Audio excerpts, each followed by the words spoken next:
கொஞ்சம் அமைதியா இருங்க எல்லாரும். கொஞ்சம் அமைதியா இருங்க. கான்ஸ்டபிள் சார் கொஞ்சம் தள்ளி நீங்க சொல்லுங்க. வாசல் பண்டம் பாத்திரம் திருமணி எல்லாம் எரிஞ்சு போச்சுங்கய்யா. சாமி ஊர்வலத்துல பட்டாசு வெடிச்சிருக்காங்க சார். அதுல இருந்து நெருப்பு பட்டு குடிசைங்க எல்லாம் எரிஞ்சு போச்சு சார்.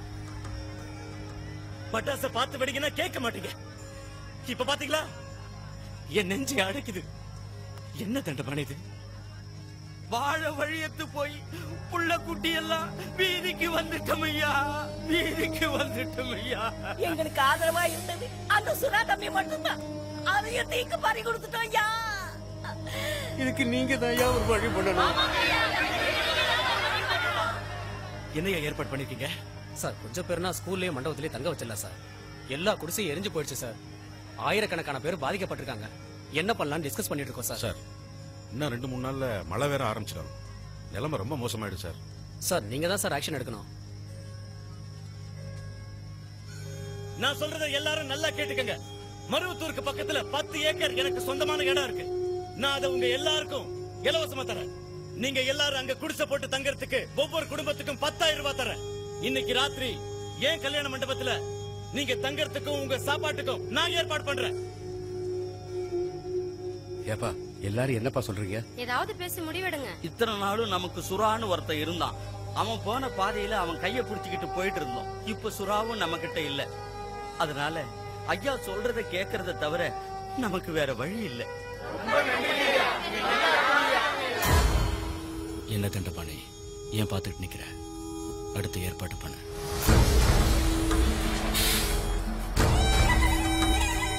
வாங்க வாங்க வாங்க சீக்கிரம் வாங்க வாங்க. வாங்க வாங்க வாங்க. வேமா வா. அந்த பையனை கூப்பிட்டுக்க வா. வேமா வா. போயிட்டே இருங்க. வாங்கினவங்களாம் போயிட்டே இருங்க. போங்க போங்க.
க்ளோஸ் பண்ணிட்டேன்னு சொன்னீங்க. அக்னி பறவை மாதிரி நெருப்புல இருந்து எந்திரிச்சு வரோம். அதானே எனக்கும் புரியல. எத்தனை தடவை எரிச்சாலும் எந்திரிச்சு எந்திரிச்சு வர்றோம். பாத்தியா சொரா நம்ம குப்பத்தை? ஐயா இவ்வளவு நேரம் எங்கயா போயிருந்த? எனக்கு என்ன ஆச்சு, நான் எங்க போயிருந்தேன்னு அப்புறம் சொல்றேன். நீங்களா எங்க போறீங்க? நம்ம குப்பம் எல்லாம் எரிஞ்சு போச்சு.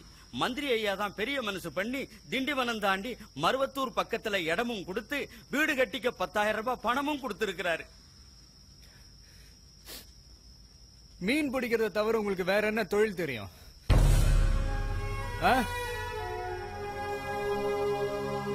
மருவத்தூர்ல இருந்து தினம் மாருதி கார்ல வந்து மீன் பிடிச்சிட்டு போவீங்களா? நெஞ்ச நெருப்ப மறுபடியும் பத்த வைக்கிறான்டா. சரி சுரா, நம்ம குடியிருக்க வீடு இவ்வளவு நாள் நம்ம குடியிருந்ததுக்கு பேரு வீடா? சமைக்கிறதுக்கு, சாமி கும்பிடுறதுக்கு, படுக்கிறதுக்கு, படிக்கிறதுக்கு தனித்தனி ரூம்னு 8 அடுக்கு மாளிகை கட்டி ஏசி போட்டாரா வாழ்ந்துகிட்டு இருந்தோம்? நீட்டி படுத்தா கால் அடிக்கும், நிமிந்து நின்னா மண்டை அடிக்கும். ஓலை குடிசா, ஒத்தக்கல்லு செவரு, ஒரே ரூம். இத நம்மளால கட்டிக்க முடியாதா? ஒரு 10,000 ரூபாய் பணத்துக்காக நம்ம பிறந்து வளர்ந்து வாழ்ந்து இந்த மண்ணை விட்டு போறதுக்கு எப்படி உங்களுக்கு மனசு வந்துச்சு? எவன் காசு நீட்டாலும் கை நீட்டிடுவீங்களா? உலகத்திலேயே சுயமரியாதை பத்தி அதிகமா பேசுறதும் தமிழன் தான். அது அடிக்கடி அசிங்கப்படுத்துறதும் தமிழன் தான். நீ இல்ல தம்பி, நாங்க என்னதான் பண்றது? அதான் தம்பி. இல்லனா வாழ முடியாதா? வாழணும். நம்ம வாழ்க்கை நம்ம கையில தாங்கிற தன்னம்பிக்கை வரணும். இன்னும் எதுக்கே பணத்தை கையில வச்சிருக்கீங்க? போய் திருப்பி கொடுங்க. என்னையா பாக்குறீங்க? போங்கயா, போய் பணத்தை திருப்பி கொடுங்க.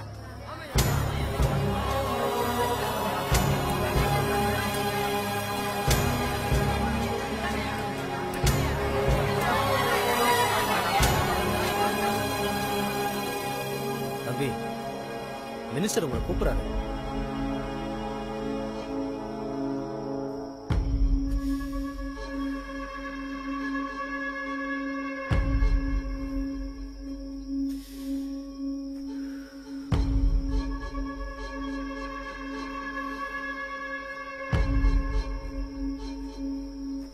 வணக்கம் சார்.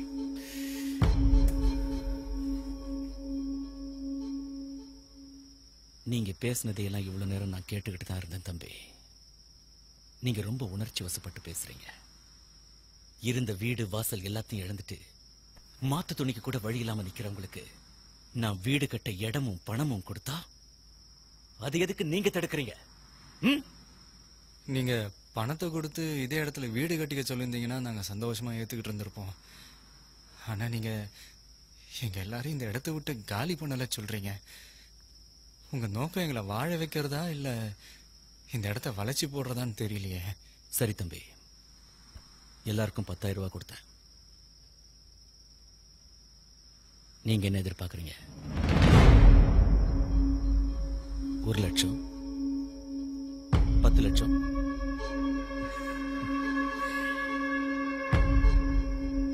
ஒரு கோடி? முதல்ல சந்தேகப்பட்டேன், இப்ப முடிவே பண்ணிட்டேன். எந்த குப்பத்துக்கு தீ வச்சது நீதான். அட ஆமாயா, நான் தான் எரிச்சேன். எனக்கு இந்த இடம் வேணும். உனக்கு என்ன வேணும்? ஒரு ஊருக்கே ஒட்டுமொத்தமா கொல்லி வைப்ப, அதை தட்டி கேட்டா பணம் தள்ளி வைப்ப. எத்தனை கோடி கொடுத்தாலும் எந்த கொம்பனாலும் என்ன விலைக்கு வாங்க முடியாது. நீதான் எங்க குடிசை எரிச்சன்னு சொன்னா எவனும் நம்ப போறதில்ல. இத போலீஸ்ல கம்ப்ளைண்ட் பண்ணாலும் எவனும் எடுக்க போறதில்ல. அதனால இந்த பிரச்சனைய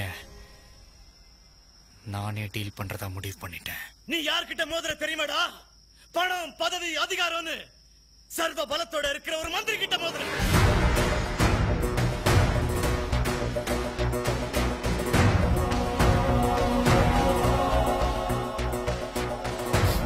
உன்கிட்ட ஆளு, அதிகாரம், பணம், பதவின்னு சகலமும் இருக்கலாம். என்கிட்ட நேர்மை இருக்கு, நெஞ்சில தில் இருக்கு.